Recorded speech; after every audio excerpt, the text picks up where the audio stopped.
which is just as they looked at it last year, it's another audition for Jalen Hurts as to whether or not he can be the guy going forward. And he's going to have to be better than the incoming quarterback class. That's how the front office should be looking at it. But to go out of their way to try to put out some type of negative report about incompletions and interceptions and sacks during 7-on-7s, that just seems like it's somebody that's almost out to get Jalen Hurts, as opposed to somebody that's like, hey, you know what? Let's see how this year plays out. It sounds like he might already have somebody that's not rooting for his best interest for the Philadelphia Eagles.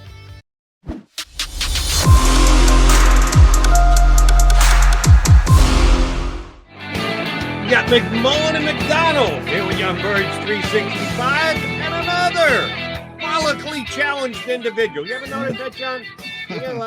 Gil's got we like it, yeah. A ton of hair compared to the three guys that are on the screen right now. Marc Farzetta from the Farzy show on YouTube and also host of the JAKIB Media Eagles Postgame show. You are doing that again this year, Farzy, right? I believe, as far as I know, yes, I will be back with JAKIB Media for another football season. Looking forward to that, of course. What's going on there, Jody McDonald? How you doing, brother?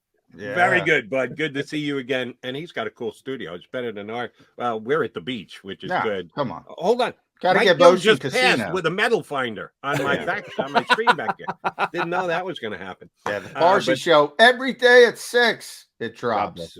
Got to say that. Thank you, Marc Farzetta. Good to see you, buddy. John, a pleasure, an absolute pleasure. Thanks for having me on. Appreciate you coming on. I guess we'll start, our own Derek Gunn as well, creating a bit of a firestorm with Jalen Hurts. And I think people got lost in the weeds of this, Mark, and I explained it. I think the more important part to me was people within the Eagles organization are uncomfortable with Jalen Hurts. Yeah. And why would anybody think that's not true? Why would you be comfortable with Jalen Hurts? Yeah, I think one of the most premature stories in the history of Philadelphia is anybody talking about a $40 million deal for Jalen Hurts. That is way too cart before the horse type of thing. Now, to address what Gunner said, I'm right with you, John. As far as his report went, not his opinion, but his report, a source told him something. He repeated what the source says. That's what a good reporter does. Yeah. So this address, but also move past anybody that wants to say Derek Gunn made it up. No, that's not Derek Gunn. That's, no Derek Gunn. That is not his personality. That's not what he strives for. And I love what he did say on his show when he talked about how Twitter is Satan. I definitely agree with that. and then second thing is this is about what somebody told him, not what he just wanted to put out there. Exactly. So I think when I first read the report and saw the thing about sacked, he was sacked. I thought, what are they counting it? Because obviously even 11 on 11s, you got a red jersey on. No one's sacking you. So I'm just blow the whistle early. Yeah. Right.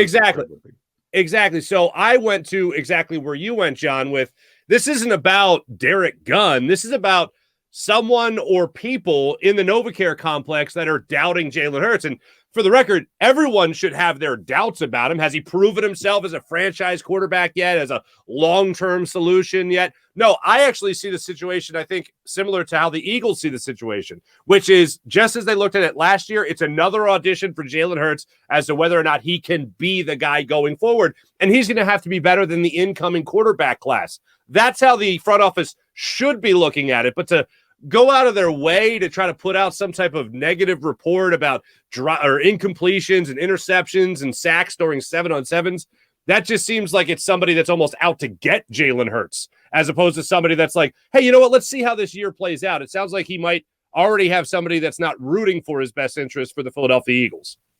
All right, Farzy, I'm going to make you look into your crystal ball, your football crystal ball for my hypothetical question. Okay.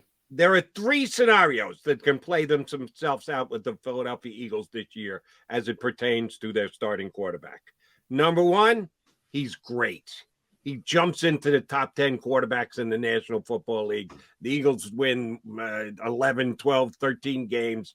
There's no questions asked. It probably happens in season. The Eagles give them that. You kind of doubt. I kind of doubt. John kind of doubts. $35 or $40 million contract extension. But it happens. Right. Or Derek Gunn's source was right. The Eagles are petrified of Jalen Hurts, and he gets off to a slow start, and people are clamoring for the backup quarterback by week 8 of this season.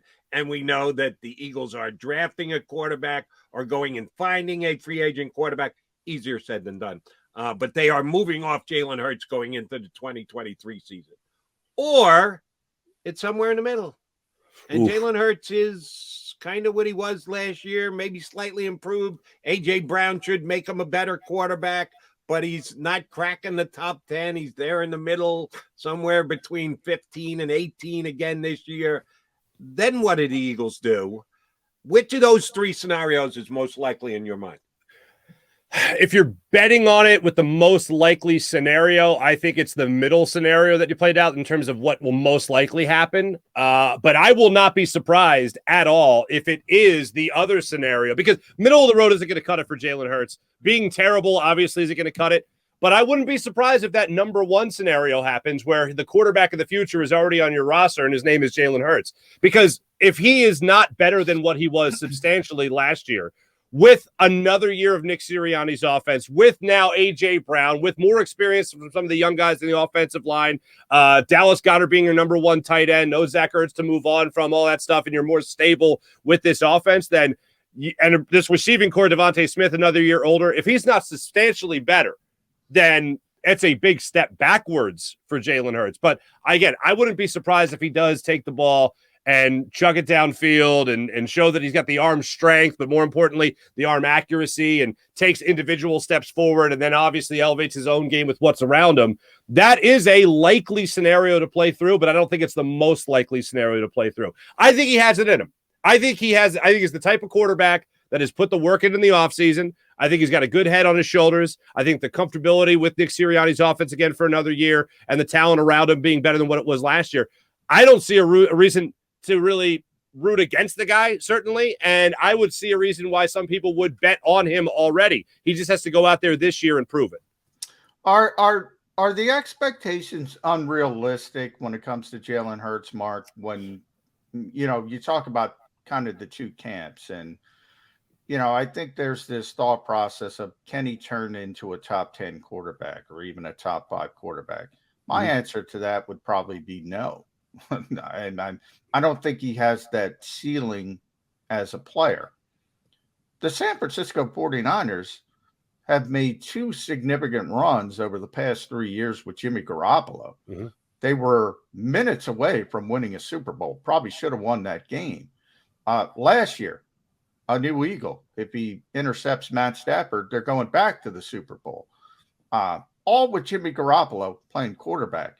And oh, by the way, the year in between had more to do with Nick Bosa getting injured, or they probably would have made a deep run as well. And they had a number of other significant injuries, including Garoppolo, who missed time. Yeah, right. Long story short, but I don't care about Jimmy. He's not part of it. Right. But he's a game manager. Have we gotten too far into the all or nothing? I'd like to call it the Ricky Bobby rules. If you're not first, you're last. Everybody's like, we're not great, so you got to tear it. You got to go. What happened to the game manager? Why is that the dirtiest word in professional football, or hyphenated word? Because it's not easy to play quarterback in the NFL, but I don't think it's ever been easier to play quarterback in the NFL than it is right now. So it's like game managers don't cut it anymore. And I know a lot of people, when they think of game manager, one of the first people they think of is Eli Manning. And Eli Manning won 2 Super Bowls as a game manager. Now, he did ball out in a lot of those games, and it was pretty incredible beating the Patriots and all that stuff. But I think people think of Eli Manning when they think of game manager. I think Jalen Hurts can be better than a game manager, because in all sincerity, I mean, we have 1 full season of him as the starting quarterback of this team to evaluate. And if he has put in that work in the offseason, if he's been out there working on his mechanics and he's working with Tom House and he's got the better weapons around him and, again, familiarity with the system, if you don't see a big leap forward for all those reasons in his second year as a starter for the Eagles, then yeah, John, I'll be right there with you and say that he will never be a top 10 quarterback, never even be a top 15 quarterback in the NFL. He'll only be a game manager that has the ability to maybe make some insane big play, either with his legs or be able to hit a guy on a slant if he's accurate enough to do that, and that guy be able to take it 60 yards for a touchdown. I think this is the year we're going to find out a lot, because all the talk from Jalen Hurts, from the Eagles, from Eagles players that want to defend him.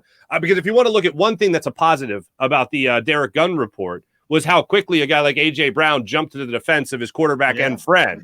So that's a big thing. So if this year plays out and he only takes a little step forward with the work ethic that's supposed to be great, and I believe in that, the talent that's supposed to be so much better than what he had a year ago, then that's almost a step backwards. I mean, that's if you're not first, you're last type of scenario for Jalen Hurts. So I think it's got to be that major step forward considering the circumstances around him and what's at stake. Because again, I go back to it, as I did many times throughout last year. It's not about just Jalen Hurts right now. It's about him beating not just Gardner Minshew or anybody else behind him on the depth chart. It's about him being better than the incoming quarterback class, which as you guys know, is supposed to be pretty damn good next year. And Farzy, I'll use the adjective that you used, substantially better. Mm-hmm. That's what we're going to be debating all year. Yeah. Is he a little bit better? Is he significantly? Is he substantially better? That's what the debate's going to come down to, and we'll all have our opinion on it as we crunch the numbers. All right. Two guys, keys to the Philadelphia Eagles this year. How much pressure are they under? Knowing full well, in most situations, there's more pressure on one than the other just because of the position they have. Nick Sirianni and/or Jonathan Gannon. Who's under more pressure this year? Nick Sirianni, because it's amazing because he's the head coach. Because here's the thing: Jonathan Gannon, top 10 defense last year, and a lot of people forget about that because there was no turnovers, there was no sacks and all this stuff. And I remember talking to Steven Nelson last year, and he told me about how Jonathan Gannon had a genius scheme. Genius was the word used. Because it's all about first off, recognizing the personnel that you have and then not allowing the big play. Okay. And that worked to the Eagles' advantage, especially towards the end of last season. But when people talk about pressure and Jonathan Gannon, I don't think he had a great year by any means. This is his first year as a defensive coordinator. But think about this. Even without a great year, this guy is getting head coaching conversation already. Three interviews. It's amazing. Hey, look, I got nothing against Jonathan Gannon. I found out we buy our gelato at the same store. So go figure. But this guy, what pressure? I just feel like certain people are looked at as all of a sudden the golden boy.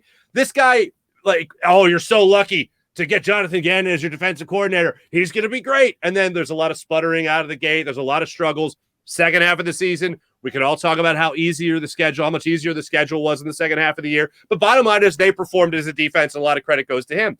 But immediately after that, he gets the head coaching interviews. You mentioned the three right there, John. I don't think he has pressure. I think the NFL, for whatever reason, loves Jonathan Gannon. I think the NFL. Here's where you're not counting in the pressure, Farzy. Okay. When you get head coaching interviews, you're expected to come back the next year and be a defensive genius. Mm-hmm. You were thought highly enough to get an interview for a head coaching job. Now you come back, you're a middle of the pack defense. What the hell happened, Jonathan Gannon? Well, I don't think you're going to have a middle of the pack defense. I mean, would you rather walk into the season with what you had last year or what you have this year? So again, I think they've upgraded the talent. Mm-hmm.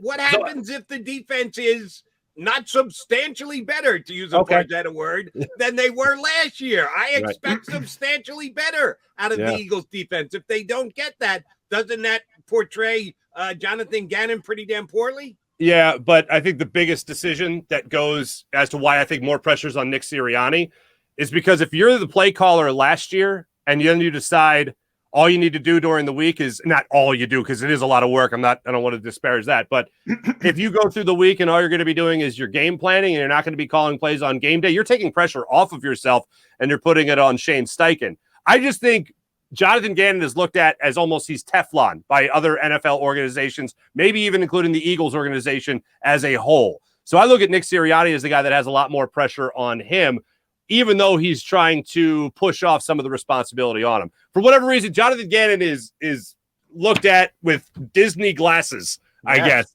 And Sirianni different. Yeah. Now, Farzy, if you were in line with him to get gelato, he's going to win you over in those 5 minutes. I don't know. He went pistachio. I'm not a big pistachio guy. Not good.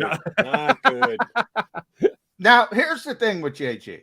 Bottom line, and Jody said substantially better. Well, you're top 10. All right, maybe you go to 5. I think they're going to be better. Hassan Reddick, Jordan Davis, James Bradbury, Kaiser White, Nakobe Dean. If you want to throw Jaquiski Tart in there as well, how could they not be better? But here's the deal, Farzy. This is Philadelphia. You got to get sacks. Yeah. Now, if Eagles fans who are already so upset about JG, if they heard him talk about sacks behind the scenes, they would lose their freaking minds. He does not give a flying you-know-what about sacks. Him and Nick Sirianni, turnovers, which they didn't have enough of, stopping explosive plays. Those are the two things they want to do. Eagles were very, very good at stopping explosive plays. Now you got to tighten it up a little bit, too much soft coverage. But he could have the 20th ranked defense, Mark. And if they have 50 sacks, Eagles fans will be happy. It makes no sense to me. Yeah, well, I mean, we're out for blood, and sacks are a way to get after blood. Now, here's the thing: there's a happy medium between the two parties. One, the Philadelphia Eagle fan base, and then obviously the Eagles and what Jonathan Gannon wants to do. I think this upcoming year, I don't think there's going to be more sacks that are dialed, or excuse me, more blitzes that are dialed up or anything like that. But I think we're going to have something closer to what we saw under Jim Schwartz, because Jim Schwartz wasn't dialing up blitzes left and right. He had a wide nine that kept pressure on the quarterback quite routinely without having to dial up a blitz. I think with guys like Jordan Davis in the middle of the line, obviously having Fletcher Cox there as well, Brandon Graham being back, Josh Sweat looked like he was coming into his own a little bit, and of course Hassan Reddick being back there now, I think you're going to get inherently more pressure on the quarterback without dialing up the blitzes that so many people, myself included. John, we spoke after every game last year. I wanted more blitzes. I think you're going to overall get more pressure, maybe not by way of the blitz, but simply by way of having better personnel win their one-on-one matchups on the defensive side of the football. If you're able to do that, you're going to, guess what? Force those turnovers, because you're going to force guys into mistakes. Like when they played the Giants, you can force Daniel Jones into mistakes, and it's not that hard to do so. That's what I want to see more of from Jonathan Gannon. Be able to force a quarterback into making a mistake, force a running back into fumbling that football. When they were able to do that last year and get the scoop and scores or the pick sixes from Darius Slay, the scoop and score they had against the Denver Broncos last year with Davion Taylor, like those are all plays that Davion Taylor started rather. Those are all things that I think Jonathan Gannon's defense in the upcoming year with better personnel can force an offense into more turnovers by getting that type of pressure. Here's where I can stand by my need to be substantially better defensively statement going into this year. The NFL has forever, a long time, used yards per game as the rankings. Where are you ranked defensively? I absolutely believe points allowed per game is better than that. Certainly. There are different scenarios whereby certain things happen that can slant it a little way with either of those two stats. But if you ask me which one is a better judgment of an overall defense, I would say points against more so than yards per game. The Eagles were in the bottom half of the league last year at points against. So that's room for improvement. That's where Jonathan Gannon, John said, well, they were 10th. Could they get all the way up to 5th? I'll look more at points against, points scored against, than I will yards per. And yeah, I expect the Eagles go from the bottom half to the top third in the league. Do you think that's unfair?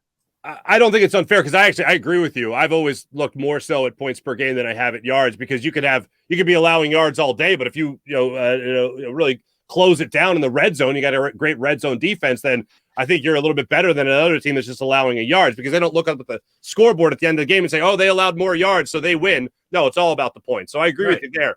And no, with the personnel, with some changes, with maybe being a little bit more aggressive with the personnel that you have, if you do dial up a blitz, I got a lot more confidence that those guys getting home. And one of the things I loved about both Nakobe Dean and Hassan Reddick when they officially became Eagles was they both said, just let me go out there and play football. Let me go out there and do the things that I know I can do to help this team win. And if you, take the handcuffs off these guys and let them go run up and down a football field, they're going to make plays for you. They're going to make turnovers happen. And that's how this defense can take those big steps forward, those substantial steps forward going into next season. Yeah, and to Jody's point, believe me, Jonathan Gannon, even more so Jim Schwartz, that's all they talk about. They don't care about anything else except points scored. So they look at it that way as well. But I do think it's fair to point out that, the Eagles rank second in the NFL in yards allowed per play. with that direct of talent they had on defense last year. 9th in fewest 75-yard touchdown drives. Lack of explosive plays allowed. They were 3rd. Those are good signs for a defense that has an infusion of talent. I mean, they did not have a lot of talent last year.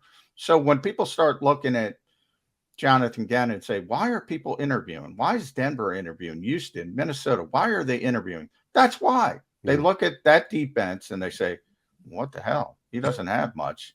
And all of a sudden, he's putting together a little bit of smoke and mirrors. Now you have Hassan Reddick, James Bradbury, et cetera, et cetera, et cetera. It should be better to what Jody stated, but I'm not sure how much better because it was pretty good last year. I think people don't recognize that because of the lack of sacks. Now, I kind of spin this off to my next bottom half of the question. league's bottom half of the league. Yes, but when you talk about points allowed, again, you have to put that context, Jody, because the offense ineffectiveness, where are they starting? The Eagles' kick return game. We talk about Michael Clay. I mean, they had the worst cover. They were bottom 5 in return and coverage, so they were behind the 8 ball as far as length of field, that kind of thing. That's why you look at these contextual stats. But I want to talk about Jordan Davis because I talk about this all the time, Mark. This to me, and I use the word esoteric, he's going to be an esoteric player. He's going to be dominant, but it's not going to be on the stat sheet. Because of where he was drafted, is that going to be acceptable to the fan base? Are they going to realize what they're seeing? In other words, if Jordan Davis is taking up 2 or 3 blockers, and that allows Hassan Reddick to get loose for a sack, or that allows Nakobe Dean to what he did at Georgia, do what he did at Georgia, are fans going to recognize Jordan Davis's impact? Yes, I think they will. I think we live in an era now where a lot of fans are watching the game film that's available through NFL Game Pass. And I think people pay so much attention, more so I think than ever, to the way defensive lines plays, whether it be zero technique, whether it be wide 9, whatever it might be. I think people are focused in on that more so. I think the thing that hurt Fletcher Cox the most last year was, what was it, after the Raiders game where he talked about how he doesn't get paid to stop the run. He gets paid to get after the quarterback. I think that reflected real negative on him. But I think with Jordan Davis, people are looking for that fresh start and him to take over for Fletcher Cox. And I think if they do run a lot of what they were able to run at Georgia, and you're able to see Jordan Davis and you're able to see Nakobe Dean do exactly what you said by running through that hole almost like a running back would on the offensive side of things, and you see Nakobe Dean being able to make those plays and they end in sacks or they end in tackles for loss, and Jordan Davis is the reason they're having that, then I think a lot of people are going to be focused on Jordan Davis because he will be taking up those double teams. And I think you're going to have enough assets at your disposal where if you have Jordan Davis taking up 2 guys in the middle of the line of scrimmage, and then that's allowing Josh Sweat to get off the edge, or that's allowing Hassan Reddick to get off the edge as well, or Nakobe Dean, as you mentioned, come right up the middle, then I think a lot of people are going to be focused on what Jordan Davis is able to do. It's one thing that I think as Fletcher Cox's career has gone on, I think he set a high bar by getting after the quarterback. And when those stats went away, I think that's where people thought his production was just flat out going away. But I think with Jordan Davis, he's going to have an opportunity in his career to do both, and I think people will notice that. All right, I'm giving you an over-under of 2.5 sacks by Derek Barnett this year. You're going over or under?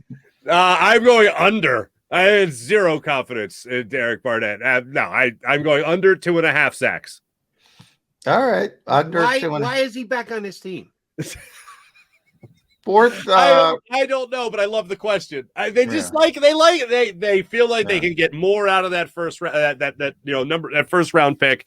The falling on the fumble that Brandon Graham created in the Super Bowl of Tom Brady. I don't know.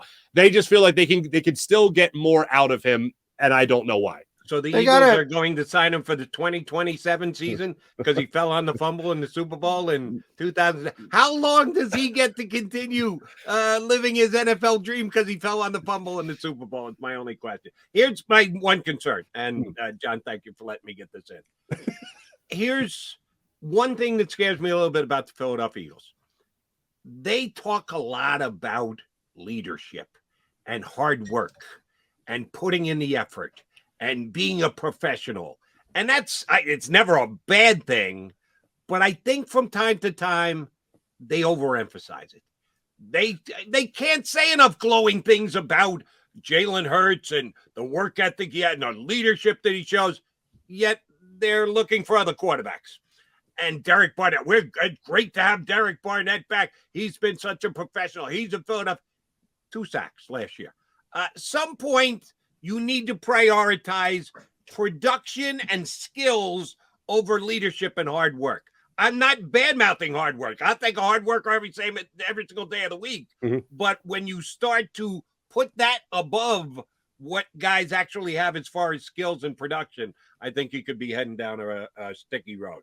How about you? Hey, I value work ethic as much as the next guy. But when you've had a couple of years at it and the production's not there, hey, we love the fact that you're working at this really hard, but we need production as the bottom line. And if you're working this hard and it's still not paying off, that's actually more of an indictment than anything that you're just not maybe ready for that spot. Yeah. And I think Derek Barnett's an example of that. And all the good things in the world, hey, maybe he goes somewhere else and he puts it together and somebody else knows how to use them. And he doesn't have to deal with injuries or a stigma of being a first-round pick or anything like that.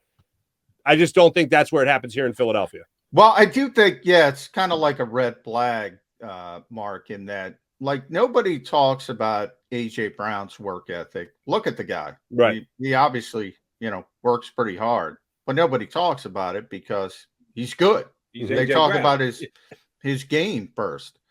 When they start talking about your work ethic, your intangibles, and we go back to the quarterback, but Derek Barnett, other players as well, you start to say, why are you going to that first? Because typically when we talk about Aaron Rodgers, we're not talking about his work ethic. No. We're talking about his arm talent, his ability to place the football. Patrick Mahomes is all platform stuff, all that kind of stuff.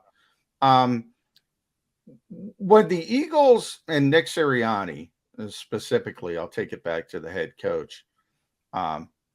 When they play up stuff like that, are they signaling something, saying, "All right, we got to get better at this position"? I think as long as it's a young, unproven player, because I still think Jalen Hurts is young. I still think he's unproven. I think you got to bring up his work ethic. And I'll use an example in another sport, and it did not work out well here in Philadelphia. Early on in the Ben Simmons era, seeing him in the offseason working out and shooting threes and all that, I'm like, good for this guy. He's working out. He's working on what we're all yelling and screaming about. It never came to fruition because it was all just smoke and mirrors. But I think you have a lot more guys with Jalen Hurts. Again, the guys that jumped to defend Jalen Hurts about a negative report coming out, and we talked about it earlier with Derek Gunn, that to me speaks more volumes than any coach saying something sweet and nice about his quarterback, because that falls in the category of, well, what's he going to say? He's a lazy SOB and he doesn't want to work. No, that's not going to help anybody. But when other players come out and talk about the work ethic, talk about how Jalen Hurts demands respect at this young age and level of inexperience, I think it's very important to lay that out there, because that means when he shows up for training camp and they go to those joint practices and then the season eventually starts, all it does is let you know he's doing everything in his power to reach his full potential. And I think that's why it's relevant for a younger guy, an inexperienced guy like Jalen Hurts, more so than it is for a guy like Derek Barnett. I want to know that they're putting in the work in the offseason to reach their full potential. All right, last one from me, Farzy, and shame on you, the fact that you didn't pick up that it was some high school gym out in California that Ben Simmons was working out against other high school kids. Yeah. We all should have picked up on that one, Farzy. I thought they were like middle. I thought they were middle schoolers. Who knew? High school, middle school. Yeah. How about playing against pick on kids your own size? Anyway, Eagles post-game show this year, if it's done on remote, who is the one guy you don't want to sit next to during a break because you know they're just going to be eating? You don't want to sit next to this guy because the elbows come out, and or she. I don't want to leave Devin out of this conversation. Yes. You just want no part of being near them because they're going to be excited about being on the air, and their answer is to eat as much as humanly possible. Ooh, okay. So Derek Gunn is much more protective of food that he's made, like food he's grilled.